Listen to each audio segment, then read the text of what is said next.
Hello, my name is Adam, and today I'm going to read Chapter 2 from A Tale of Two Ninja Kids, a martial arts adventure story.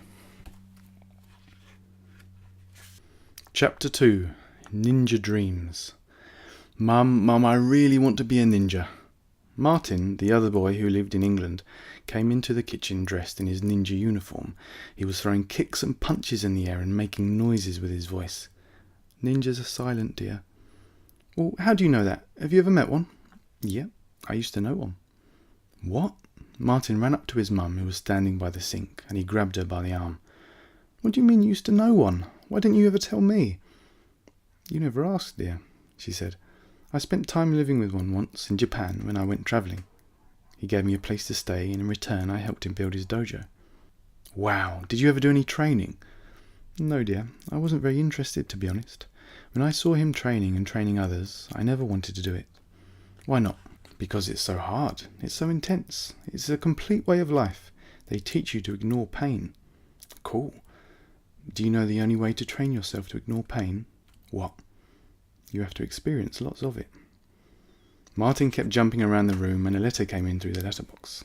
I'll get it, Mum, he yelled, and he stomped and jumped and kicked his way to the front door, and then rolled back and jumped up and gave the letter back to her. She began to open the letter and read it. Mum, I really don't want to just be like a normal kid anymore. I want to be different. I want to do ninja training in Japan like you could have done. I don't want to just run around and play games with Harry and all that lot. I want to learn how to fight. I want to learn how to use weapons and move silently and just be like those ninjas in the films. Darling, she said, putting down the letter. Are you sure? She spent a while admiring the letter, the beautiful writing, the attention to detail, the absolute unhurriedness that was oozing out of it. The letter was like a piece of art. She wanted to frame it. Martin, I have a letter here from that very same man from Japan. I haven't heard from him in years. He knows that I have a young son, and he says his son has had enough with ninja training. He says he wants someone who he can trust to come to his home and train with him, in exchange for his own son, for 2 weeks. Mum, are you serious? Martin ran round and looked at the letter. It was so beautiful that he stared for a while. He wanted to meet whoever had written it. Mum, let me. Martin was jumping around her, up and down, until she tried to calm him down. You do realise, dear, that Japan is nothing like here. The food is different, the people are different, the culture, you're extremely loud, dear. The Japanese aren't so, boisterous. You won't be allowed to jump around so freely in a dojo. Mum, Martin said, sounding very sure. I've wanted to be a ninja all of my life. His mother smirked. Let me go, it's only 2 weeks, just so I can try it. All right, dear, at least I'll know you'll be safe where you're going. I'll write back to him. I don't think he has a computer. Cool, Martin yelled. Thanks, Mum, he said as he ran up the stairs, going to grab his foam-covered nunchucks. Back in Japan, Miyasako was practicing his kicks. He was kicking a punch bag in the same way for the 100th time. 400 to go, then he could switch legs. Miyasako, his father called. How many more? 400 on this leg, he called back.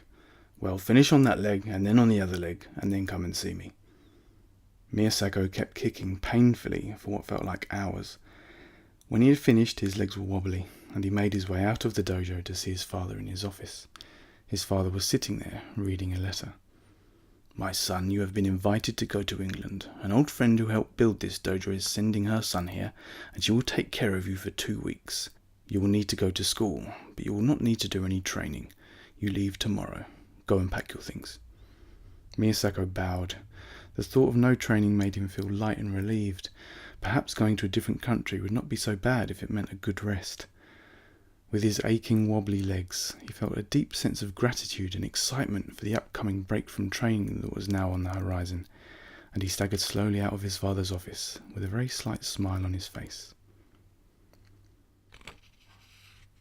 At the end of chapter 2, we have a Japanese symbol for life, and the quote underneath says, "When we accept the mysteriousness of life, we align ourselves with its intelligence."